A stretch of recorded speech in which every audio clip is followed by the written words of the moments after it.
Magandang araw mga kaibigan. Aring ating gagawin ngayon ay aring aming water heater ay hindi umiinit.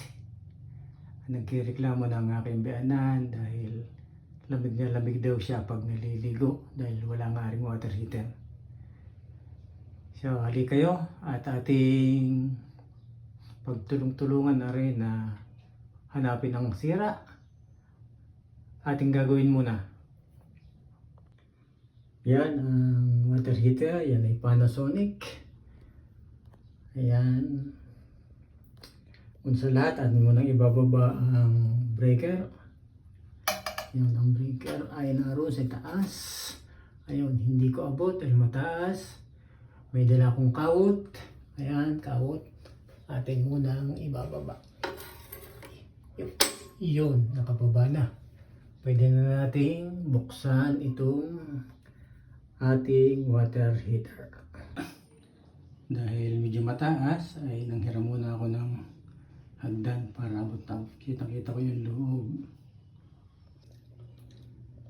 Yan, yung loob, yan. Nabuksan ko na. Tingnan natin kung ano ang sira din eh. Isa-isahin natin. Tingnan muna natin kung may power ito. Ayan, isasasok natin yan. Yan. So, meron tayong rating na 233. So, ibig sabihin, okay yan. Ibaba ulit natin ang breaker. Yan. Yan, yung ating tester, lilipat natin sa kung merong continuity. So, normally, nasisira dito ay itong capacitor dito sa ibabaw ng tangke ng water heater. So tingnan natin kung meron siyang continuity. Wala. Yan, dito sa isa dito. Yan, potential nut. Hawak kong computer, hawak kong cellphone.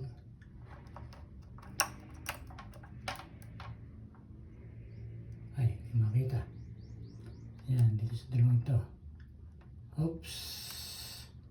Yan, walang natunog. Pagka may continuity, pakinig ang tunog. Ibig sabihin rin dalawang are ay walang continuity. Ibig sabihin, putol siya din eh. Ayan, wala. Ayan, hindi makita. Medyo dilim. Kita nga? Hindi makita. Ayan. So, ibig sabihin, walang tuloy-tuloy ang para din sa gagawin natin din ay atin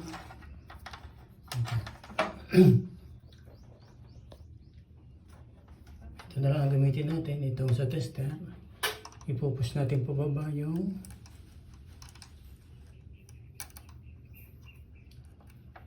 kamay na lang natin. Iyon, pumusok. Pakinig nyo, tumunog. Tok.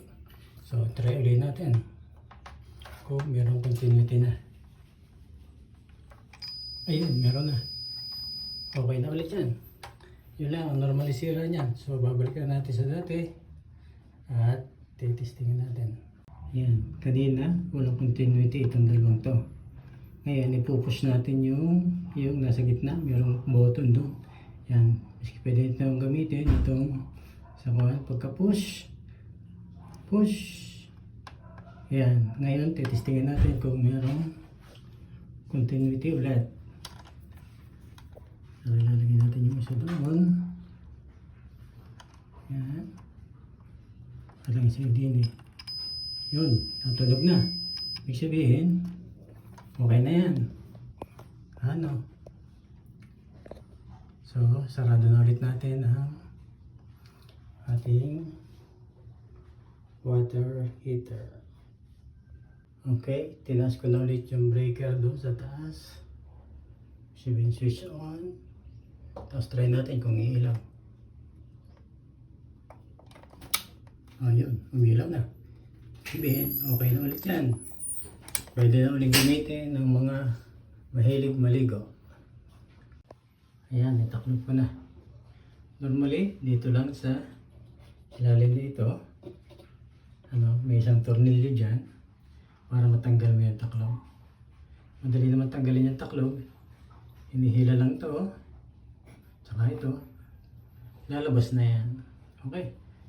I-switch on na natin ang breaker. Yun. Tapos tingin sa kabila. May breaker dito sa loob. I-switch on natin. Ayan. Testing ulit natin kung ilaw. Ayun. Ayun, may ilaw na. Kitang-kita. Oh, okay na. Pwede na ulit gamitin. Upulit natin.